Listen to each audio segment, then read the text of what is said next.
Hi viewers, കഴിഞ്ഞ ക്ലാസ്സിൽ നമ്മൾ എടുത്തത് സൈക്കോ അനലിറ്റിക് തിയറി ആയിരുന്നു. അതിൻ്റെ ബാക്കി ഭാഗമാണ് ഇന്ന് ഡിസ്കസ് ചെയ്യാനായിട്ട് പോകുന്നത്. അതെടുക്കുമ്പോൾ തന്നെ പറഞ്ഞിട്ടുണ്ടായിരുന്നു, നമ്മൾ 3 ഭാഗങ്ങളായിട്ടാണ് ചെയ്യുന്നത്. അതിൽ രണ്ടാമത്തെ ഭാഗമാണ് ഇപ്പോൾ ചെയ്യുന്നത്, സൈക്കോ സെക്ഷൽ ഡെവലപ്മെൻറ്റ്. അതാണ് രണ്ടാമത്തെ ഭാഗമായിട്ട് വരുന്നത്. അതിൽ മൂന്നാമത്തെ ഒരു ഭാഗമായിട്ട്, അതായത് structure of mind, structure of personality, then അതുപോലെ തന്നെ മൂന്നാമത്തെ ഭാഗമാണ് സൈക്കോ സെക്ഷൽ ഡെവലപ്മെൻറ്റ് എന്ന് പറയുന്നത്. അപ്പോൾ ഇത് കാണുന്നതിന് മുൻപായിട്ട് എല്ലാവരും മുൻപത്തെ വീഡിയോ, അതായത് സൈക്കോ അനലിറ്റിക് തിയറി എന്ന വീഡിയോ കാണണം, സിഗ്മണ്ട് ഫ്രോയിഡിൻ്റെ. എന്നാലാണ് ഇതിൻ്റെ കണ്ടിന്യൂഷൻ നിങ്ങൾക്ക് കിട്ടുള്ളൂ, മനസ്സിലാവുള്ളൂ. അപ്പോൾ അതെന്തായാലും അതിൻ്റെ ലിങ്ക് ഞാൻ ഡിസ്ക്രിപ്ഷൻ ബോക്സിൽ കൊടുക്കാം. എല്ലാവരും കാണണം, കണ്ടാലാണ് ഇത് മനസ്സിലാവുള്ളൂ. ഓക്കെ, ഇനി ഈ ഒരു ഭാഗത്തിലേക്ക് കടക്കുമ്പോൾ ഇത് വളരെ ഇമ്പോർട്ടൻ്റ് ആയിട്ടുള്ള ഒരു പാർട്ടാണ്. 5 മാർക്കിന് എപ്പോഴും ചോദിച്ച് കാണാറുണ്ട് സൈക്കോ സെക്ഷൽ ഡെവലപ്മെൻറ്റ് എന്താണെന്നുള്ളത്. അതിന് മെയിനായിട്ടുള്ള കാര്യം, സൈക്കോ അനലിറ്റിക് തിയറി എന്ന് പറയുന്ന ഭാഗം ത്തിൻ്റെ ഒപ്പം തന്നെ യൂണിറ്റ് 2-ൽ ഇതൊരു സെപ്പറേറ്റ് ആയിട്ട് കിടക്കുന്നുണ്ട്. അപ്പോൾ അതുകൊണ്ട് അവർക്ക് 5 മാർക്കിന് ചോദിക്കാൻ പറ്റുന്ന ഒരു ഭാഗം കൂടിയാണ് ഈ സൈക്കോ സെക്ഷൽ ഡെവലപ്മെൻറ്റ്.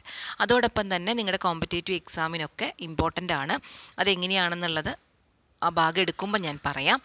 അപ്പം നേരെ നമുക്ക് തിയറിയിലേക്ക്, അതായത് ഇതിൻ്റെ സൈക്കോ സെക്ഷൽ ഡെവലപ്മെൻറ്റ് എന്ന് പറയുന്ന എന്താണ് ആ തിയറി എന്ന് നമുക്ക് നോക്കാം. സൈക്കോ സെക്ഷൽ ഡെവലപ്മെൻറ്റിൽ പറയുന്നത്, psycho analytic theory suggested that personality is mostly established by the age of 5.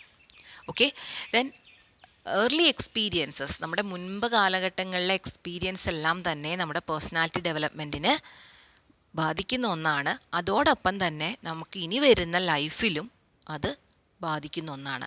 അപ്പോൾ നമുക്ക് മുൻപ് എന്തെല്ലാം എക്സ്പീരിയൻസ് നമ്മുടെ ലൈഫിലുണ്ടായി എന്നതിനനുസരിച്ച് നമ്മുടെ പേഴ്സണാലിറ്റി, നമ്മുടെ ബിഹേവിയറിനെയൊക്കെ അത് വല്ലാതെ അഫക്റ്റ് ചെയ്യുമെന്നാണ് സൈക്കോ അനലിറ്റിക് തിയറി പറയുന്നത്. ദെൻ ഫ്രോയിഡ് പറയുന്ന ഒരു കാര്യമുണ്ട്, എല്ലാ ഹ്യൂമൻ ബീയിങ്സും ഒരു സീരീസ് ഓഫ് സൈക്കോ സെക്ഷൽ സ്റ്റേജിലൂടെയാണ് കടന്നു പോകുന്നത്. അപ്പോൾ ഇതൊരു സൈക്കോ സെക്ഷൽ സ്റ്റേജസ് ആണ്. ഒരു സൈക്കോ സെക്ഷൽ സ്റ്റേജിലൂടെയാണ് എല്ലാ ഹ്യൂമൻ ബീയിങ്സും കടന്നു പോയിക്കൊണ്ടിരിക്കുന്നത്. അവിടെ ഒരു ലിബിഡിനൽ എനർജി ഫോക്കസ് ചെയ്യപ്പെടുന്നുണ്ട്. അതായത് ഈ സ്റ്റേജുകളിലൊക്കെ തന്നെ ഒരു ലിബിഡിനൽ എനർജി ഫോക്കസ് ചെയ്യപ്പെടുന്നുണ്ട്. അതെവിടെയാണ്? ഡിഫറെൻറ്റ് പാർട്സ് ഓഫ് ദ ബോഡിയാണ്, ഡിഫറെൻറ്റ് റീജിയൻസ് ഓഫ് ദ ബോഡിയിലാണ് ഈ പറയുന്ന ലിബിഡിനൽ എനർജി ഫോക്കസ് ചെയ്യപ്പെട്ടിരിക്കുന്നത്. അതായത് ഒരു ഇറോജനസ് സോൺ ഉണ്ടെന്നാണ് പറയുന്നത്. അപ്പം നിങ്ങൾ വിചാരിക്കും, എന്താണ് ഈ ലിബിഡിനൽ എനർജി, അല്ലെങ്കിൽ എന്താണ് ഈ ലിബിഡോ എന്ന് പറയുന്നത് എന്നുള്ളത്, അല്ലേ? അപ്പോൾ ഓർക്കുക, ഇതിൽ പറയുന്നത് സൈക്കോ സെക്ഷൽ സ്റ്റേജസ് എല്ലാ ഹ്യൂമൻ ബീയിങ്സിനും ഉണ്ടാകും. അതിലൂടെ കടന്നു പോയിട്ടാണ് ഒരു പേഴ്സണാലിറ്റി ഡെവലപ്പ് ചെയ്യുന്നതെന്നാണ് ആര് പറയുന്നത്? ഫ്രോയിഡ് പറയുന്നതെന്ന് മനസ്സിലാക്കുക. അത് ഉണ്ടാകുന്നത് എങ്ങനെയാണ്? ഓരോ സ്റ്റേജിലും, അതായത് ഓരോ ഏജിലും ഒരു ലിബിഡിനൽ എനർജി ഫോക്കസ് ചെയ്യപ്പെടുന്ന ഒരു ബോഡിയിലെ ഒരു പാർട്ട് ഉണ്ടാകും. അതിനനുസരിച്ചിട്ടാണ് അവിടെ എന്തുണ്ടാകുന്നത്? ഒരു ഡെവലപ്മെൻറ്റ് ക്രിയേറ്റ് ചെയ്യപ്പെടുന്നതെന്നാണ് ഫ്രോയിഡ് ഇവിടെ അഭിപ്രായപ്പെടുന്നത്. ഇനി എന്താണ് ലിബിഡോ എന്ന് നമുക്ക് നോക്കാം. Libido is used to describe the energy created by the survival and sexual instincts. അത് സെക്ഷൽ ഇൻസ്റ്റിങ്സിൻ്റെ ഇതിൽ നിന്ന് ക്രിയേറ്റ് ചെയ്യപ്പെടുന്ന എനർജീനെ ഡിസ്ക്രൈബ് ചെയ്യുന്നത് ലിബിഡോ ആണ്. അതായത് ലിബിഡോ എന്ന് പറയുന്നത് ഇഡിൻ്റെ ഒരു ഭാഗമാണ്. ഇതാണ് നമ്മുടെ ബിഹേവിയറിനെ എല്ലാം തന്നെ എന്ത് ചെയ്യുന്നത്? ഡ്രൈവ് ചെയ്യുന്നത്. നമുക്കൊരു ബിഹേവിയർ ഉണ്ടാകുന്നുണ്ടെങ്കിൽ എന്താണ്? ഈ ലിബിഡോ ഉള്ളത് കൊണ്ടാണ് നമ്മളത് ആ ഒരു പ്രവൃത്തി ചെയ്യുന്നത് എന്നാണ് പറയുന്നത്. അതായത് ഇഡിൻ്റെ ഒരു ഭാഗമാണ് ഈ ലിബിഡോ എന്ന് പറയുന്നത്. ശരിക്കും പറയുകയാണെങ്കിൽ ഓവേർട്ട്ലി അതിൻ്റെ ഒരു അർത്ഥം സെക്ഷൽ മീനിങ് ആണ്. ഇന്നത്തെ ഒരു സമൂഹത്തിൽ, ഇന്നത്തെ ഒരു വേൾഡിൽ അതിൻ്റെ ഒരു ഓവേർട്ട്ലി പറയുകയാണെന്നുണ്ടെങ്കിൽ, പെരിഫറലായിട്ട് പറയുകയാണെന്നുണ്ടെങ്കിൽ സെക്ഷൽ ആയിട്ടുള്ളൊരു മീനിങ് ആണ്. ഈ സെക്ഷൽ ഇൻസ്റ്റിങ്സ് ഒക്കെയാണ് അതിൽ വരുന്നത്. നമുക്ക് സെക്ഷൽ സാറ്റിസ്ഫാക്ഷൻ, സെക്ഷൽ പ്ലഷർ, അതൊക്കെയാണ് അതിൽ നിന്ന് കിട്ടുന്ന എനർജി. അത് മാത്രമാണ് ലിബിഡോ എന്നതുകൊണ്ട് ഓവേർട്ട്ലി അർത്ഥാക്കുന്നത്. പക്ഷെ ഫ്രോയിഡ് ഇവിടെ അതിനെക്കുറിച്ച് അങ്ങനെയല്ല പറഞ്ഞിരിക്കുന്നത്. It represented all psychic energy and not just sexual energy. Sexual energy മാത്രമല്ല, എല്ലാ സൈക്കിക് എനർജീനെയും ഫ്രോയിഡ് ലിബിഡോ എന്നാണ് വിളിച്ചത്. ഓക്കെ, ഇപ്പോൾ ഒരു ചെറിയ കുട്ടി തൻ്റെ വിരൽ വായിലിട്ട് സക്ക് ചെയ്യുമ്പോൾ അവന് കിട്ടുന്ന ആ ഒരു പ്ലഷർ, ആ ഒരു എനർജി എന്ന് പറയുന്നത് അത് അവൻ്റെ ലിബിഡോ ആണ്. ഓക്കെ, അത് അവന് കിട്ടുന്ന ഒരു സൈക്കിക് എനർജിയാണ്. അപ്പോൾ അവിടെ ഒരു സെക്ഷൽ ആയിട്ടുള്ളൊരു എനർജി മാത്രമല്ലല്ലോ ഉണ്ടാവുന്നത്, അവിടെ സെക്ഷൽ എനർജി അല്ല ഉണ്ടാവുന്നത്. അപ്പോൾ നമ്മൾ അതാണ് ചിന്തിക്കുന്നത്. അപ്പോൾ ലിബിഡോ എന്ന് പറഞ്ഞാൽ സെക്ഷൽ എനർജിയാണ്. പിന്നെ എന്തുകൊണ്ടാണ് ഫ്രോയിഡ് ഇവിടെ ഈ കുട്ടികളിൽ അത് ഉണ്ടാകും എന്ന് പറയുന്നതിന് ഉദ്ദേശിക്കുന്നത് ഇതാണ് ഉദ്ദേശിക്കുന്നത്. അതായത് സെക്ഷൽ എനർജി മാത്രമല്ല ഇവിടെ ഫോക്കസ് ചെയ്യപ്പെടുന്നത്, മറിച്ച് എല്ലാ സൈക്കിക് എനർജീനെയും ഫ്രോയിഡ് ലിബിഡോ എന്നാണ് അർത്ഥമാക്കിയത്. അപ്പോൾ അതാണ് ലിബിഡോ എന്ന് പറയുന്നത്. 2 മാർക്കിന് ചോദിക്കാറുള്ള ഒരു ചോദ്യമാണ് what is libido. It is used to describe the energy created by the survival and sexual instincts. Sexual instincts അഥവാ സർവൈവലിൽ നിന്ന് ക്രിയേറ്റ് ചെയ്യപ്പെടുന്ന എനർജീനെ ഡിസ്ക്രൈബ് ചെയ്യാൻ യൂസ് ചെയ്യുന്നതാണ് ലിബിഡോ എന്ന് പറയുന്നത്. ലിബിഡോ എന്ന് പറയുന്നത് ഇഡിൻ്റെ ഒരു ഭാഗമാണ്, നമ്മുടെ എല്ലാ ബിഹേവിയറിനെയും ഡ്രൈവ് ചെയ്യുന്ന ഒരു ഫോഴ്സ് കൂടിയാണ്. ഇനി ഓവേർട്ട്ലി സെക്ഷൽ മീനിങ് ആണ് ഉള്ളതെങ്കിലും ഫ്രോയിഡ് ഇവിടെ അർത്ഥമാക്കുന്നത് എല്ലാ സൈക്കിക് എനർജീനെയും ലിബിഡോ എന്നാണ് അർത്ഥമാക്കിയിട്ടുള്ളത്. ഇനി പറയുന്ന മറ്റൊരു കാര്യം എന്താണെന്ന് വെച്ച് കഴിഞ്ഞാൽ, ഇപ്പോൾ കുട്ടികൾക്ക് ഏതെങ്കിലും രീതിയിൽ ഈ സൈക്കോസെക്ഷൽ സ്റ്റേജസിൽ കടന്നു പോകുമ്പോൾ പറഞ്ഞല്ലോ ഒരു ഇറോജനസ് സോണുണ്ട്, അവിടെ ഒരു ലിബിഡൽ എനർജി ഫോക്കസ് ചെയ്യപ്പെടുന്നുണ്ടെന്നൊക്കെ പറഞ്ഞു. ആ എനർജി അൺസാറ്റിസ്ഫൈ ചെയ്യുകയോ അല്ലെങ്കിൽ ഓവർ സാറ്റിസ്ഫൈഡ് ആവുകയോ ചെയ്ത് കഴിഞ്ഞാൽ അവിടെ ഒരു ഫിക്സേഷൻ ഉണ്ടാകും. മനസ്സിലാക്കുക, ഇമ്പോർട്ടൻ്റ് ആണത്. അതായത് സൈക്കോസെക്ഷൽ സ്റ്റേജസിലൂടെ കടന്നു പോകുമ്പോൾ, ഈ സൈക്കോസെക്ഷൽ സ്റ്റേജസ് ഏതൊക്കെയാണെന്ന് നമ്മളിനടുത്ത് പറയും. അപ്പോൾ അതിലൂടെ കടന്നു പോകുമ്പോൾ ആ സ്റ്റേജിൽ നടക്കേണ്ട ഒരു കാര്യം കുട്ടിക്ക് നടക്കാതെ വരികയോ അത് ഓവറായിട്ട് സാറ്റിസ്ഫൈ ചെയ്യുകയോ ചെയ്തിട്ടുണ്ട് എങ്കിൽ അവിടെ ഒരു ഫിക്സേഷൻ ടേക്ക് പ്ലേസ് ചെയ്യും. ഫിക്സേഷൻ എന്ന് പറഞ്ഞാൽ a sort of arrested development ആണ്. A sort of arrested development എന്നാണ് ഫിക്സേഷൻ കൊണ്ട് അർത്ഥമാക്കുന്നത്. അപ്പോൾ അഡൾട്ട് പേഴ്സണാലിറ്റി എന്ന് പറയുന്നത് ഡിപ്പെൻഡ് ചെയ്തിരിക്കുന്നത് എന്തിലാണ്? ഈ എക്സ്റ്റെൻഡ് ഓഫ് ഫിക്സേഷൻ ആണ്. ഈ സൈക്കോസെക്ഷൽ ഡെവലപ്മെൻറ്റ് സ്റ്റേജിൽ നടക്കുന്ന എക്സ്റ്റെൻഡ് ഓഫ് ഫിക്സേഷനെ ഡിപ്പെൻഡ് ചെയ്തുകൊണ്ടാണ് ഓരോ അഡൾട്ട് പേഴ്സണാലിറ്റി ഇരിക്കുന്നത്. അതായത് ഒരു ഇൻഡിവിജ്വലിൻ്റെ പേഴ്സണാലിറ്റി ഇരിക്കുന്നതെന്നാണ് ഫ്രോയിഡ് പറയുന്നത്. ഓക്കെ, അപ്പം നമ്മൾ എന്താ ചെയ്യേണ്ടത്? ഫിക്സേഷൻ കുട്ടികളിൽ ഉണ്ടാവാതെ നോക്കണം. ഇനി ആ ഫിക്സേഷൻ എന്താണെന്ന് നിങ്ങൾക്ക് പോകെ പോകെ സ്റ്റേജസ് പറയുമ്പോൾ മനസ്സിലാകും കുറച്ചുകൂടെ. ഇനി നമ്മൾ പറയാൻ പോകുന്നത് different stages of psychosexual development ആണ്. ഇമ്പോർട്ടൻ്റ് ആണ്, നോട്ട് ചെയ്ത് വെക്കുക. പ്രത്യേകിച്ച് നിങ്ങൾ നോട്ട് ചെയ്യേണ്ടത് ആ സ്റ്റേജും അതിൻ്റെ ഏജുമാണ്. ഓക്കെ, നിങ്ങളുടെ കേട്ടറ്റിനും സീറ്ററ്റിനും അതുപോലെയുള്ള നെറ്റ് എക്സാമിനൊക്കെ ഈ ഒരു സ്റ്റേജ് തന്നിട്ട് അതിൻ്റെ ഏജ് ചോദിക്കാറുണ്ട്. അപ്പോൾ അതുകൊണ്ട് ആ ഒരു സ്റ്റേജും ഏജും കൃത്യമായി മനസ്സിലാക്കി വെക്കുക. സോൺ അതുപോലെ തന്നെ നിങ്ങൾക്ക് കുഴപ്പമുണ്ടാവില്ല, ഓർത്ത് വയ്ക്കാൻ എളുപ്പമായിരിക്കും. അങ്ങനെ പേരുകളിൽ തന്നെയുണ്ട്. പിന്നെ ഓർക്കേണ്ട മറ്റൊരു കാര്യം, 5 മാർക്കിൻ്റെ ചോദ്യത്തിന് ചോദിക്കുമ്പോൾ സ്റ്റേജസ് ആണ്, അങ്ങോട്ടും ഇങ്ങോട്ടും മാറ്റി എഴുതാൻ പാടില്ല. ഓറൽ സ്റ്റേജ് കൊണ്ട് 5ാമതായിട്ട് അല്ലെങ്കിൽ 4ാമതായിട്ട് എഴുതി ഫാലിക് സ്റ്റേജ് ആദ്യം എഴുതുക, അങ്ങനെ പാടില്ല. സ്റ്റേജായിട്ട് തന്നെ കൃത്യമായി പഠിച്ച് എഴുതണം, നിർബന്ധമുള്ളൊരു കാര്യമാണത്. ഓക്കെ, അപ്പോൾ different stages of psychosexual development ആണ് നമ്മൾ പറയുന്നത്. അതിൽ ആദ്യത്തെ സ്റ്റേജാണ് ഓറൽ സ്റ്റേജ്. 0 മുതൽ 18 മന്ത്സ് വരെയാണ് വരുന്നത്. Then next one anal stage 18 months to 3 years. Phallic stage 3 to 6 years, latency stage 6 to 12 years, genital stage 13 years and beyond. Okay, അപ്പോൾ ഇത്രയാണ്. ഇനി ഒരു സംശയം ചോദിച്ചിട്ടുണ്ടായിരുന്നു, അതായത് പല ബുക്കുകളിലും ഏജുകൾ ഇങ്ങനെ പറയുന്നത് ഡിഫറൻസ് ഉണ്ടല്ലോ എന്നുള്ളത്. ഞാനിങ്ങനെ ഒരുപാട് റെഫർ ചെയ്തിട്ടാണ്, കാരണം ഞാനും ഇതുപോലെ ഡിഫറൻസ് കാണുമ്പോൾ നമ്മൾ തെറ്റാൻ പാടില്ലല്ലോ എന്ന് വെച്ച് ഒരുപാട് റെഫർ ചെയ്തിട്ടാണ് ആ ഏജ് ഗ്രൂപ്പ് ഇടുന്നത്. ഒരുവിധം കോമൺ ആയിട്ട് കാണുന്ന ഏജ് ഗ്രൂപ്പ് തന്നെയാണ് ഇടുന്നത്. സ്റ്റാൻഡേർഡ് ആയിട്ടുള്ള ടെക്സ്റ്റും അങ്ങനെയുള്ള കാര്യങ്ങളൊക്കെ നോട്ട് ചെയ്തിട്ട്. അപ്പം അതുകൊണ്ട് നിങ്ങൾ അതിൽ ടെൻഷൻ അടിക്കേണ്ട, ഈ ഒരു ഏജ് ഗ്രൂപ്പ് തന്നെയാണ്, അതിൽ മാറ്റമൊന്നുമില്ല. പിന്നെ 1-2 മന്തോ അല്ലെങ്കിൽ ഒരു വയസ്സൊക്കെ ചിലപ്പോൾ വ്യത്യാസം വന്നേക്കാം. അത് അറിയാലോ. ഇപ്പോൾ സ്റ്റാൻഡേർഡ് ആയിട്ടുള്ള ടെക്സ്റ്റ് ബുക്ക് ആണെങ്കിലും ഫോളോ ചെയ്യുന്നവരുടെ അനുസരിച്ചിരിക്കും. നിങ്ങൾ ഏതെങ്കിലും ഒന്ന് നന്നായി തന്നെ പഠിച്ച് ഫോളോ ചെയ്ത് പോവുക. ഇനി ചിലപ്പോൾ നിങ്ങൾ പഠിച്ചപ്പോൾ 3 to 6 മന്ത്സ് പഠിച്ചിട്ട് ചിലപ്പോൾ 3 to 6 കണ്ടില്ല, 3 to 7 മന്ത്സ് ആണ് കാണുന്നതെങ്കിൽ 3 to 6 അതിലില്ല എങ്കിൽ നിങ്ങൾക്ക് എന്ത് ചെയ്യാം? നിങ്ങൾക്കത് ബബിൾ ചെയ്യാവുന്നതാണ്. മിക്കവാറും അത് ഒരു അപ്രോക്സിമേറ്റ്ലി അവർ കൊടുത്തിട്ടുണ്ടാവും. ചിലപ്പോൾ നോക്കണം കേട്ടോ, അത് ഓരോ ക്വസ്റ്റ്യൻ അനുസരിച്ചാണ്. മിസ് ഇങ്ങനെ പറഞ്ഞതുകൊണ്ട് ഞങ്ങൾ ഇങ്ങനെ ചെയ്തു എന്ന് പറയരുത്. നോക്കിയിട്ട് വേണം അത് ചെയ്യാനായിട്ട്, ചോദ്യത്തിനനുസരിച്ച് വേണം ഉത്തരം എഴുതാനായിട്ട്. ഓക്കെ, അപ്പോൾ ആദ്യത്തെ സ്റ്റേജാണ് ഓറൽ സ്റ്റേജ്. എന്താണ് ഓറൽ സ്റ്റേജ് എന്ന് നോക്കാം. 0 മുതൽ 18 മന്ത് വരെയാണ്. 18 മന്ത്സ് ആണ് കേട്ടോ, 8 മന്ത് അല്ലേ, 18 മന്ത്സ് ആണേ. ഇവിടെ ഒരു കറക്ഷൻ ഉണ്ട് കേട്ടോ.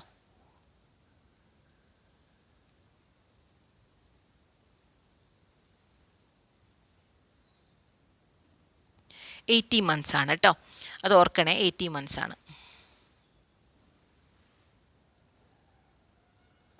80 months ആണ്. ഓക്കെ, അപ്പോൾ ഈ ഒരു സ്റ്റേജിൽ നമുക്ക് ഉണ്ടാകുന്നൊരു കാര്യം, ഈ ഒരു സ്റ്റേജിൽ ഉണ്ടാകുന്നൊരു കാര്യമാണ് പറയുന്നത്.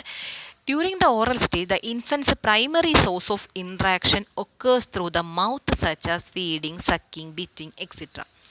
അതായത് ബൈറ്റ് ചെയ്യുക. അതായത് ഈ ഒരു സ്റ്റേജിൽ ഇൻഫൻറ്റിൻ്റെ ഇൻട്രാക്ഷൻസ് എല്ലാം, പ്രൈമറി ഇൻട്രാക്ഷനൊക്കെ എങ്ങനെയാണ് നടക്കുക?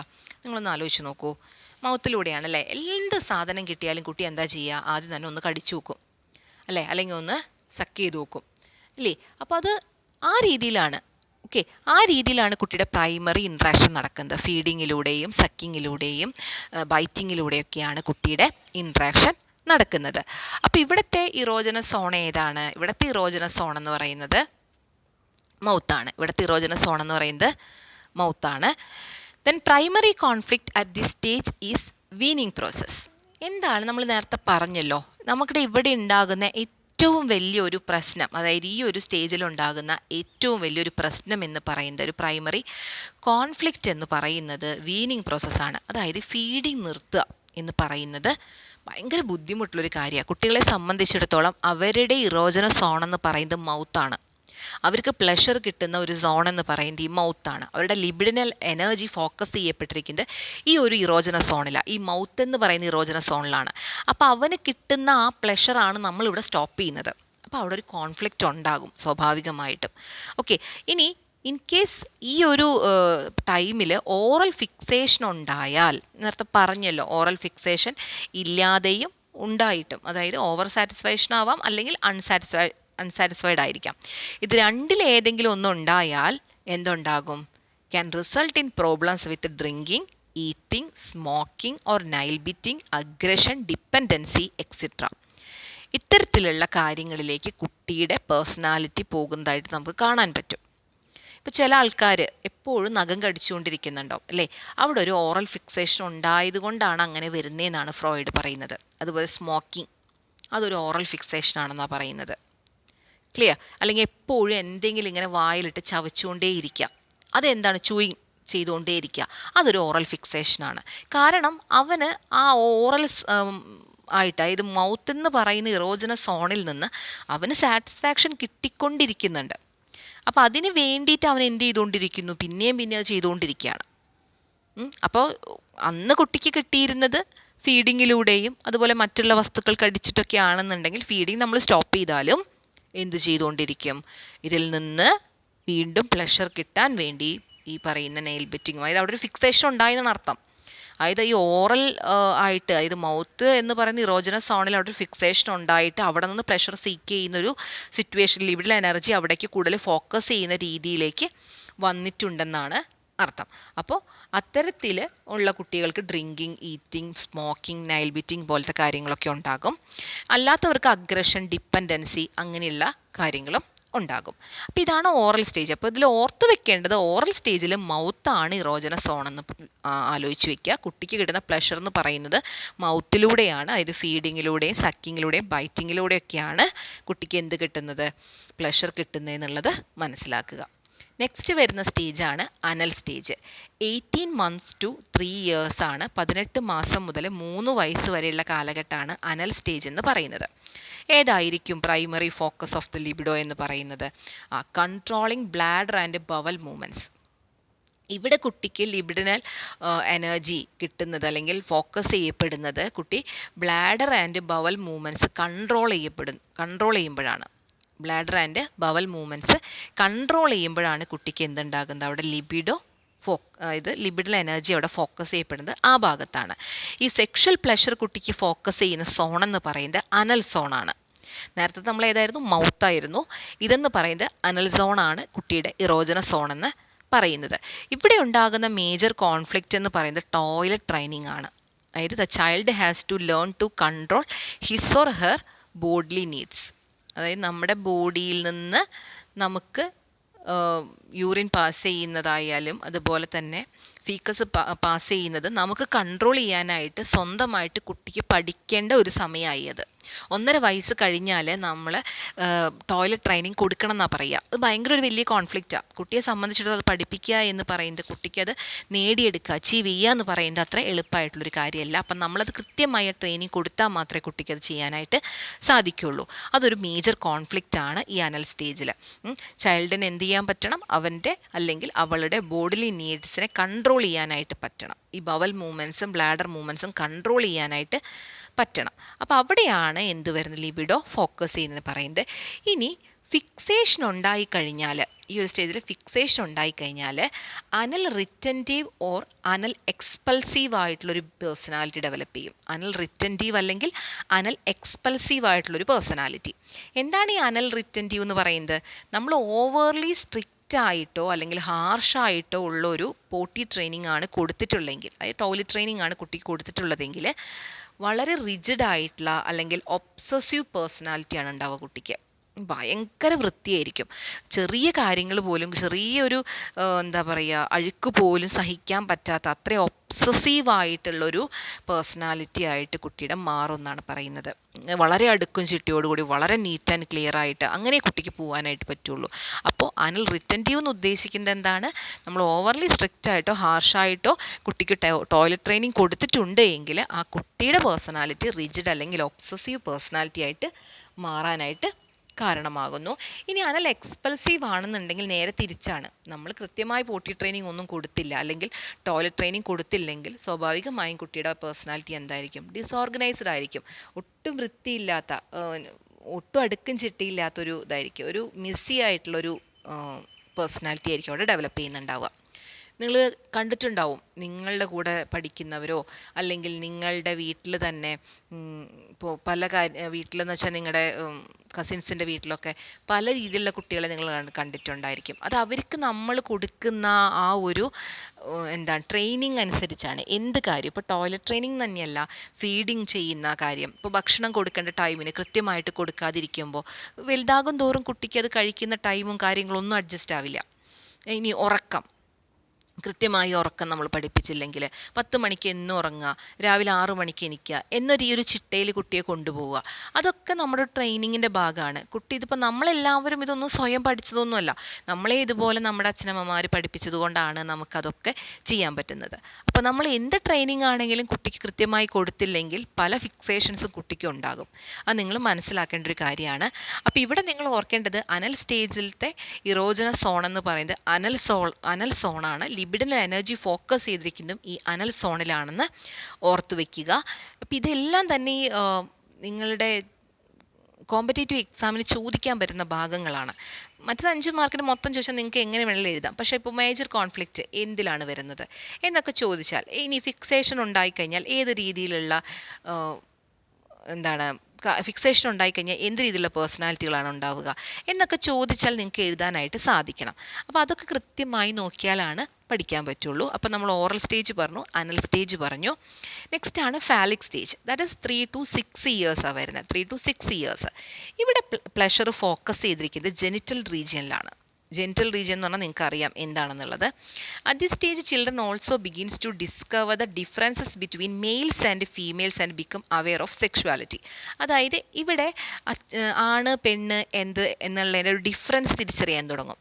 ഞാൻ ആൺകുട്ടിയാണോ അല്ലെങ്കിൽ ഞാൻ പെൺകുട്ടിയാണോ, അതുപോലെ അത് ആണാണോ ഇത് പെണ്ണാണോ എന്നുള്ള ആ ഒരു സെക്ഷുവാലിറ്റി ഡിഫറൻഷിയേറ്റ് ചെയ്യാനായിട്ട് കുട്ടി പഠിക്കും. ഓക്കെ, അപ്പോൾ ഇവിടെ ഉണ്ടാകുന്ന 2 കാര്യങ്ങളുണ്ട്. അത് 2 കാര്യങ്ങൾ ഉദ്ദേശിക്കുന്നത് Oedipus complex and Electra complex എന്ന് പറയുന്ന 2 കാര്യങ്ങൾ ഉണ്ടാകുന്നത് ഈ ഒരു സ്റ്റേജിലാണ് ഉണ്ടാകുന്നത്. ഓക്കെ, ഈ ഒരു ഫീലിംഗ്, അതായത് നമ്മുടെ children became aware of sexuality and they developed sensual feelings towards the parent of the opposite sex. Opposite sexന്റെ ലുള്ള പാരൻറ്റിനോട് അവർക്കൊരു പ്രത്യേക ഒരു സെൻഷ്വൽ ഫീലിങ്സ് ഉണ്ടാകും.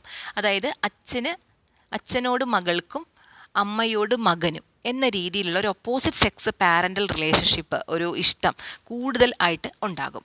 ഇതിനെ നമ്മൾ 2 പേരുകളിട്ടിട്ടാണ് വിളിക്കുന്നത്, Oedipus complex and Electra complex. നിങ്ങൾ കേട്ടിട്ടുണ്ടോ എന്നറിയില്ല. Oedipus complex and Electra complex എന്നാണ് പറയുന്നത്. അതായത് ഇവിടെ ഈഡിപ്പസ് കോംപ്ലക്സ് എന്ന് പറയുന്നൊരു പേര് വരാൻ കാരണം, ഈഡിപ്പസ് എന്ന് പറയുന്ന ഗ്രീക്കിലുണ്ടായിരുന്ന ഒരു രാജാവ് അദ്ദേഹത്തിൻ്റെ അമ്മയെ വിവാഹം കഴിക്കുകയാണ്. അത് മനഃപൂർവ്വമല്ല, അറിയുന്നില്ല, അമ്മയാണെന്ന് അറിഞ്ഞിട്ടല്ല കല്യാണം കഴിക്കുന്നത്. അച്ഛനെ കൊന്നുകൊണ്ട് അമ്മയെ കല്യാണം കഴിക്കുകയാണ്. അങ്ങനെയാണ് ഈ ഒരു കാര്യത്തിന്, ഈ ഒരു സെൻഷ്വൽ ഫീലിങ്സിനെ ഈഡിപ്പസ് കോംപ്ലക്സ് എന്നൊരു പേര് വരാൻ കാരണം. അതായത് ഈഡിപ്പസ് കോംപ്ലക്സ് എന്ന് ഉദ്ദേശിക്കുന്നത് അച്ഛനോട് താല്പര്യമില്ല, അമ്മയോടാണ് ഇഷ്ടം. ഓക്കെ, അമ്മയോട് കൂടുതൽ ഇഷ്ടവും അച്ഛനെ ഇഷ്ടപ്പെടാത്ത ഒരവസ്ഥ. അത് ആരാണ് മെയിൽ ചൈൽഡിനുണ്ടാകുന്ന ഒരവസ്ഥയാണ്. ആൺകുട്ടിക്ക് അമ്മയോട് സ്നേഹം കൂടുതലാണ്, അച്ഛനോട് സ്നേഹമില്ലാത്ത ഒരു കാലഘട്ടമാണ് ഈ ഫാലിക് സ്റ്റേജ് എന്ന് പറയുന്നത്. ആ ഒരു കോംപ്ലക്സിനെയാണ് ഈഡിപ്പസ് കോംപ്ലക്സ് എന്ന് പറയുന്നത്. ഇനി ഇലക്ട്ര കോംപ്ലക്സ് അപ്പം എന്തായിരിക്കും? നേരെ തിരിച്ചാണ്. ഫീമെയിൽ ചൈൽഡിന് അവളുടെ അച്ഛനോട് കൂടുതൽ ഇഷ്ടവും അമ്മയെ റിജക്റ്റ് ചെയ്യുന്നൊരവസ്ഥയാണ് ഇലക്ട്ര കോംപ്ലക്സ്. ഇതുപോലെ തന്നെ ഇലക്ട്ര കോംപ്ലക്സ് എന്ന് പറയുന്നത് വരാൻ കാരണം, ഇലക്ട്ര എന്ന് പറയുന്ന രാജകുമാരി തൻ്റെ സഹോദരനോടൊപ്പം ചേർന്ന് തൻ്റെ അമ്മയെ വധിക്കുകയാണ്. തൻ്റെ അമ്മയെ വധിക്കാനുള്ള കാരണം എന്താണെന്ന് വെച്ചാൽ, തൻ്റെ അച്ഛനെ മരിക്കാൻ കാരണക്കാരിയാണ് അമ്മ എന്ന ഒരു കാരണം കൊണ്ടാണ് അമ്മയെ വധിക്കുന്നത്. അതായത് സ്റ്റെപ്പ് ഫാദറിനെ കല്യാണം കഴിക്കുന്നതിന് വേണ്ടിയിട്ട് സ്വന്തം അച്ഛനെ കൊന്നിട്ടാണ് അമ്മ കല്യാണം കഴിക്കുന്നത്. അപ്പോൾ അതിനെതിരായിട്ട് ഇലക്ട്ര എന്ന് പറയുന്ന രാജകുമാരി തൻ്റെ സഹോദരനോടൊപ്പം ചേർന്ന് അമ്മയെ വധിക്കുകയാണ്. അപ്പോൾ അങ്ങനെയാണ് ഈ ഒരു ഫീലിങ്ങിന് ഇലക്ട്ര കോംപ്ലക്സ് എന്നൊരു പേര് വരുന്നത്. അപ്പോൾ ഇലക്ട്ര കോംപ്ലക്സ് എന്ന് മാറിപ്പോകരുത്, ഈഡിപ്പസ് കോംപ്ലക്സും ഇലക്ട്ര കോംപ്ലക്സും മാറരുത്. ഈഡിപ്പസ് കോംപ്ലക്സ് എന്ന് പറയുന്നത് ആണാണ്, ഈഡിപ്പസ് ആണാണ്. അപ്പോൾ മെയിലിന് ആരോടാണ്? ഓപ്പോസിറ്റ് സെക്സിനോടാണ്. അപ്പോൾ ആരോടാണ് ഉണ്ടാവുക? അമ്മയോടാണ്. ഇലക്ട്ര പെണ്ണാണ്, പെണ്ണിന് ഓപ്പോസിറ്റ് സെക്സിനോട്. അപ്പോൾ ആരോടാണ്? അച്ഛനോടാണ് ഉണ്ടാവുന്നത്.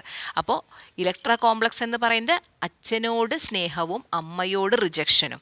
ദെൻ ഈഡിപ്പസ് കോംപ്ലക്സ് എന്ന് പറയുന്നത് അമ്മയോട് ആക്സെപ്റ്റൻസും അച്ഛനോട് റിജക്ഷനും. ഇത് രണ്ടും അങ്ങോട്ടും മാറിപ്പോകാൻ പാടില്ല. ഇത് രണ്ടും ഉണ്ടാകുന്ന ഒരു സ്റ്റേജാണ് ഈ ഫാലിക് സ്റ്റേജ് എന്ന് പറയുന്നത്. ഇവിടുത്തെ ഇറോജനസ് സോൺ എന്ന് പറയുന്നത് ജെനിറ്റൽ റീജിയനാണ്. അതുപോലെ തന്നെ ഇവിടെ ആണും പെണ്ണും തമ്മിലുള്ള ഡിഫറൻസ് ഒക്കെ തിരിച്ചറിയുന്ന ഒരു കാലഘട്ടം കൂടിയാണ് ഫാലിക് സ്റ്റേജ് എന്ന് പറയുന്നത്. ഇനി നെക്സ്റ്റ് വരുന്നതാണ്, ഓക്കെ, ഇവിടെ ഇനി ഒരു ഫിക്സേഷൻ ഉണ്ടായെന്ന് വിചാരിക്കൂ. ഇവിടെ ഒരു ഫിക്സേഷൻ ഉണ്ടായിക്കഴിഞ്ഞാൽ it will lead to sexual identity problems. ഇവിടെ എന്തെങ്കിലും രീതിയിലുള്ള ഫിക്സേഷൻ കുട്ടിക്ക് ഉണ്ടായിക്കഴിഞ്ഞാൽ സെക്ഷൽ ഐഡൻറ്റിറ്റി പ്രോബ്ലംസ് ആണ് ഉണ്ടാവുക. നെക്സ്റ്റ് ആണ് ലേറ്റൻസി സ്റ്റേജ്. ലേറ്റൻസി സ്റ്റേജ് എന്ന് പറയുന്നത് 6 to 12 ഇയേഴ്സ് ആണ്. ഇതെന്ന് പറഞ്ഞാൽ നിങ്ങൾക്കറിയാം എലമെൻ്ററി സ്കൂൾ ഇയേഴ്സ് ആണ്. ഇവിടെ ഫോക്കസ് ചെയ്യപ്പെടുന്നത് ഈഗോ സെൻട്രിസത്തിൽ നിന്നൊക്കെ മാറി, അതായത് ഈഗോ സെൻട്രിസം ഒക്കെ മാറിയിട്ട് ഗ്രൂപ്പ് ആക്ടിവിറ്റീസ്, ലേണിങ്, സോഷ്യലൈസേഷൻ വിത്ത് പിയേഴ്സ്, അങ്ങനെയുള്ള കാര്യങ്ങൾക്കായി. അല്ലാതെ എന്നെ ചുറ്റിപ്പറ്റിയുള്ള കാര്യങ്ങളൊക്കെ ഞാൻ വിട്ടു. ഇനി കുറച്ചുകൂടെ എക്സ്പ്ലോർ ചെയ്യണം, എൻ്റെ സൊസൈറ്റിയിലേക്ക് ഞാൻ കുറച്ചും കൂടെ ഇറങ്ങുന്ന, കുറച്ചുകൂടെ ആക്ടിവിറ്റീസൊക്കെ ചെയ്യാൻ ഇഷ്ടപ്പെടുന്ന ഒരു സ്റ്റേജാണ് ലേറ്റൻസി സ്റ്റേജ് എന്ന് പറയുന്നത്. അപ്പോൾ കൂടുതലും ഇൻട്രസ്റ്റ് എവിടെയാണ്? ഗ്രൂപ്പ് ആക്ടിവിറ്റീസ്, ലേണിങ്, അതുപോലെ സോഷ്യലൈസേഷൻ വിത്ത് പിയേഴ്സിലൊക്കെയാണ് ഇവിടെ ഇൻട്രസ്റ്റ് ഉള്ളത്. The latent period is a time of exploration in with the sexual energy still present, but it is directed in to other areas such as intellectual pursuits and social interactions. അതായത് ഇവിടെ sexual energy ഉണ്ട്, ഇല്ല എന്നല്ല പറയുന്നത്, പക്ഷേ ഇവിടെ concentrate ചെയ്തിരിക്കുന്നത് അല്ലെങ്കിൽ ഇവിടെ സ്ട്രെസ് ചെയ്തിരിക്കുന്ന ഒരു ഭാഗം എന്ന് പറയുന്നത് എവിടെയാണ്? ഇൻ്റലക്ച്വൽ പെർസ്യൂട്ട്സ് അല്ലെങ്കിൽ സോഷ്യൽ ഇൻട്രാക്ഷനിലേക്ക് കുട്ടി കുറച്ചും കൂടെ ഡൈവേർട്ട് ചെയ്ത് പോയിട്ടുണ്ടാകും ഈ 6 to 12 ഇയേഴ്സിൽ. അപ്പോൾ സെക്ഷൽ എനർജി ഇല്ല എന്നല്ല, അത് അവിടെ എന്താണ്, അവിടെ ഒന്ന് നിർത്തി വെച്ചിരിക്കുകയാണ്, അല്ലെങ്കിൽ ഒരു ടെമ്പററി ആയിട്ട് എന്ത് ചെയ്തിരിക്കുകയാണ്? ഡോർമെൻ്റ് ആയിട്ട് പോയിക്കൊണ്ടിരിക്കുകയാണ്. ഇനി അത് കാലം കഴിയുമ്പോൾ പിന്നെയും വരും, പക്ഷെ ഇപ്പോൾ ഒരു ഡോർമൻ പീരീഡിൽ പോകുന്നു. കാരണം അവൻ ഇപ്പോൾ ഫോക്കസ് ചെയ്ത് ഇൻ്റലക്ച്വൽ ആയിട്ടുള്ള സോഷ്യലൈസ്ഡ് ആയിട്ടുള്ള കാര്യങ്ങളിലാണ് കുറച്ചും കൂടെ ഫോക്കസ് ചെയ്തിരിക്കുന്നത്. ഇനി എന്തെങ്കിലും ഒരു ഫിക്സേഷൻ ഈ സമയത്ത് ഉണ്ടായിക്കഴിഞ്ഞാൽ it will lead to inability to conceptualise lack of motivation in school or job. സ്കൂളിലോ ജോബിലോ ഉണ്ടാകുന്ന കാര്യങ്ങളിൽ ആ ലാക്ക് ഓഫ് മോട്ടിവേഷൻ ഉണ്ടാകാൻ, അതായത് അവനൊരു ഇന്നബിലിറ്റിയാണ്, അവൻ്റെ സ്കൂളിലുണ്ടാകുന്ന ഒരു വർക്ക് അല്ലെങ്കിൽ ജോബിലുണ്ടാകുന്ന ഒരു വർക്ക് കൃത്യമായി ചെയ്യാനുള്ള ചെയ്യാനുള്ളൊരു മോട്ടിവേഷൻ ഇല്ലാത്തൊരവസ്ഥയിലേക്ക് പോകും. അപ്പോൾ അതുകൊണ്ട് ആ ഒരു എക്സ്പ്ലോർ ചെയ്യാനുള്ളൊരവസ്ഥ നമ്മൾ ഉണ്ടാക്കി കൊടുക്കണം. കുട്ടിക്ക് പിയേഴ്സായിട്ടും അതുപോലെ തന്നെ സോഷ്യൽ ഇൻട്രാക്ഷനിൽ അവസരം നമ്മൾ ഒരുക്കി കൊടുക്കണം എന്നാണ് പറയുന്നത്. അപ്പോൾ ഇതാണ് ലേറ്റൻസി സ്റ്റേജിൽ പറയുന്നത്. ദെൻ നെക്സ്റ്റ് ആണ് genital stage. That's A 13 years and beyond. 13 വയസ്സും അതിന് മുകളിലും വരുന്ന പ്രായമാണ് ജെനിറ്റൽ സ്റ്റേജ്. ഇതെന്ന് പറയുന്നത് final stage of psychosexual development ആണ്. ഇവിടെ individual develop A strong sexual interest in opposite sex. 13 വയസ്സ് നിങ്ങൾക്ക് അറിയാം, അഡോൾസൻസ് ഏജായി. ഈ സമയത്ത് ഓപ്പോസിറ്റ് സെക്സിനോട് വളരെയധികം അട്രാക്ഷൻ തോന്നുന്നൊരു സമയമാണ്, സെക്ഷൽ ഇൻട്രസ്റ്റ് ഉണ്ടാകുന്നൊരു സമയമാണ്. ഓക്കെ, ഇതെന്ന് പറയുന്നത് തുടങ്ങുന്നത് എപ്പോഴാണ്? പുബേർട്ടിയിലാണ്. Begins during puberty. അപ്പോൾ ഇതിന് പറയുന്നത് ഇത്രയേ ഉള്ളൂ. ഫൈനൽ സ്റ്റേജിലേക്ക് വരുമ്പോഴേക്കും സൈക്കോസെക്ഷൽ ഡെവലപ്മെൻറ്റ് എവിടേക്കായി? ഓപ്പോസിറ്റ് സെക്സിനോടായി. അതായത് സെക്ഷൽ റിലേഷൻസ്, പാർട്ട്ണർ എന്നുള്ള രീതിയിലേക്കൊക്കെ ചിന്തിക്കാനുള്ളൊരു സമയത്തിലേക്ക് വരുന്നൊരു ഇതാണ് ജെനിറ്റൽ സ്റ്റേജ് എന്ന് പറയുന്നത്. ഇനി ഇതിൽ പറയുന്നത് എന്താ വെച്ചാൽ, മറ്റുള്ള സ്റ്റേജുകളെല്ലാം കൃത്യമായിട്ട് കംപ്ലീറ്റ് ചെയ്തിട്ട് പോയിട്ടുണ്ടെങ്കിൽ, അത് സക്സസ്ഫുള്ളി കംപ്ലീറ്റ് ചെയ്തിട്ടുണ്ടെങ്കിൽ ഇൻഡിവിജ്വലിന് എന്തായിരിക്കും? ഒരു വെൽ ബാലൻസ്ഡ് ആയിട്ടുള്ള കെയറിങ് ആയിട്ടുള്ള ഒരു പേഴ്സണാലിറ്റി ഡെവലപ്പ് ചെയ്യും. നേരെ മറിച്ചല്ലാന്നുണ്ടെങ്കിൽ മാലഡ്ജസ്റ്റഡ് ആയിട്ടുള്ളൊരു പേഴ്സണാലിറ്റി ഇവിടെ ഡെവലപ്പ് ചെയ്യുള്ളൂ. അപ്പോൾ ഇത്രയാണ് നമ്മുടെ സൈക്കോ സെക്ഷൽ ഡെവലപ്മെൻറ്റ് സ്റ്റേജസ് എന്ന് പറയുന്നത്. കേൾക്കുമ്പോൾ വളരെ സിമ്പിളായി തോന്നുമെങ്കിലും വളരെ ഇമ്പോർട്ടൻ്റ് ആണ്. കൃത്യമായി പഠിച്ചാൽ തന്നെ എഴുതാൻ പറ്റുള്ളൂ. ഒരു കാര്യം കൂടെ പറയാം, സൈക്കോളജി എന്ന് പറയുന്ന കാര്യങ്ങൾ കേൾക്കുമ്പോൾ, അതായത് ഒരു ഭാഗം പഠിക്കുമ്പോൾ, ഇതൊക്കെ എനിക്ക് അറിയുന്നതാണല്ലോ, ഇതൊക്കെ ഞാൻ മുൻപ് കേട്ടിട്ടുള്ളതാണല്ലോ, ഇത് സുഖമാണല്ലോ, എനിക്കെല്ലാം മനസ്സിലായില്ലോ എന്നൊക്കെ തോന്നും നിങ്ങൾക്ക്. പഠിച്ചിട്ടും ഉണ്ടാകും നിങ്ങൾ. പക്ഷെ പരീക്ഷയ്ക്ക് ചെന്നിരിക്കുമ്പോൾ ഒന്നും എഴുതാൻ കിട്ടില്ല. അത് ഈ പേപ്പറിൻ്റെ വലിയൊരു പ്രത്യേകതയാണ്. അത് നിങ്ങൾ പഠിക്കാത്തത് കൊണ്ടല്ല, കാരണം അതിൻ്റെ ടേംസ് അതുപോലെ തന്നെ അത് എഴുതേണ്ട രീതി കൂടെ നിങ്ങൾക്ക് അറിഞ്ഞിരിക്കണം. അല്ലാതെ ഒരു കാര്യം ഇത് ഞാൻ കണ്ടിട്ടുള്ള അല്ലെങ്കിൽ ഞാൻ കേട്ടിട്ടുള്ള അത് എന്നിൽ തന്നെ ഉള്ളതാണല്ലോ എന്ന് മനസ്സിലാക്കി വെറുതെ പോയതുകൊണ്ട് കാര്യമില്ല. എഴുതണം എന്നുണ്ടെങ്കിൽ കൃത്യമായിട്ട് അതിൻ്റെ ടേംസ് ആൻഡ് പ്രിൻസിപ്പിൾസ് എല്ലാം തന്നെ മനസ്സിലാക്കിയാൽ തന്നെയാണ്, ആ കോൺസെപ്റ്റ് കൃത്യമായി ഉൾക്കൊണ്ടാൽ തന്നെ നിങ്ങൾക്ക് എന്ത് ചെയ്യാൻ പറ്റുള്ളൂ, എഴുതാനായിട്ട് സാധിക്കുള്ളൂ. പലരും പറഞ്ഞിട്ടുള്ള ഒരു കാര്യമാണ്, മിസ്സേ പഠിക്കുന്ന സമയത്ത് ഞാൻ നന്നായി പഠിച്ചു, എനിക്കതെല്ലാം മനസ്സിലായി, പക്ഷേ എഴുതാൻ നേരത്തെ ഒരു പുകമയമായിരുന്നു. അത് ഈ ഒരു പേപ്പറിൻ്റെ ഒരു പ്രത്യേകതയാണ്. അതുകൊണ്ടാണ് ഞാൻ പറഞ്ഞത്, പഠിക്കുമ്പോൾ കൃത്യമായി പഠിക്കുക. ഒരു പ്രാവശ്യം പഠിച്ചിട്ട് പിന്നെ ഓർമ്മ വരുന്നില്ലെങ്കിൽ ഒന്ന് എഴുതിയൊക്കെ വയ്ക്കുക, ചെറിയ ചെറിയ പോയിൻറ്റ്സ് ആയിട്ട് എഴുതി വയ്ക്കാനായിട്ട് ശ്രമിക്കുക. അപ്പോൾ ഇതും വളരെ എളുപ്പമാണ്, പക്ഷേ നിങ്ങളത് കൃത്യമായി പഠിച്ചെങ്കിൽ നിങ്ങൾക്ക് എഴുതാനായിട്ട് സാധിക്കുള്ളൂ. അപ്പോൾ നമ്മൾ ഇന്ന് പറഞ്ഞത് സൈക്കോ സെക്ഷൽ ഡെവലപ്മെൻറ്റിനെ കുറിച്ചാണ്. അതിൽ 5 സ്റ്റേജിനെ കുറിച്ചാണ് പറഞ്ഞത്. Oral stage, anal stage, phallic stage, latency, genital. 5ഉം വളരെ ഇമ്പോർട്ടൻ്റ് ആണ്. എല്ലാവരും കൃത്യമായി പഠിക്കുക. സ്റ്റേജസ് ആണ്, അങ്ങോട്ടും ഇങ്ങോട്ടും മാറിപ്പോകാതെയൊക്കെ പരീക്ഷയ്ക്ക് എഴുതാനായിട്ട് ശ്രമിക്കുക. ഡൗട്ടുകളൊക്കെ ഉണ്ടെങ്കിൽ ചോദിക്കുക. ഇടയ്ക്ക് ഇങ്ങനെ ചിലപ്പോൾ ടൈപ്പ് ചെയ്യുമ്പോൾ വരുന്ന മിസ്റ്റേക്കുകൾ കൊണ്ടാണ് കേട്ടോ നിങ്ങളോട് തിരുത്താൻ പറയുന്നത്. ആ 0 to 18 months കൃത്യമായി തിരുത്തുക. 8 months അല്ല, 18 months ആണ്. അപ്പോൾ അത് കൃത്യമായി തിരുത്തുക. പിന്നെ റെക്കോർഡ് ചെയ്യുമ്പോൾ ഇടയിൽ വരുമ്പോൾ രണ്ടാമതിർത്തി പിന്നെയും ചെയ്യണമല്ലോ എന്ന് വെച്ചിട്ടാണ് നിങ്ങളോട് തിരുത്താൻ പറയുന്നത്. നിങ്ങൾക്കത് മനസ്സിലായി കാണുമെന്ന് വിശ്വസിക്കുന്നു. അപ്പോൾ ഇത്രയേ ഉള്ളൂ ഇന്നത്തെ ഒരു തിയറി. ഇനി മൂന്നാമതൊരു ഭാഗം കൂടിയുണ്ട്, അതും കൂടെ ചെയ്തിട്ട് നമുക്ക് ഈ ഒരു തിയറി അവസാനിപ്പിക്കാം. പിന്നെ അടുത്ത തിയറിയിലേക്ക് കടക്കാം. അപ്പോൾ എല്ലാവർക്കും മനസ്സിലായി കാണുമെന്ന് വിശ്വസിക്കുന്നു. എന്തെങ്കിലും ഡൗട്ടുകളൊക്കെ ഉണ്ടെങ്കിൽ ചോദിക്കുക. അപ്പോൾ താങ്ക് യു വെരി മച്ച്.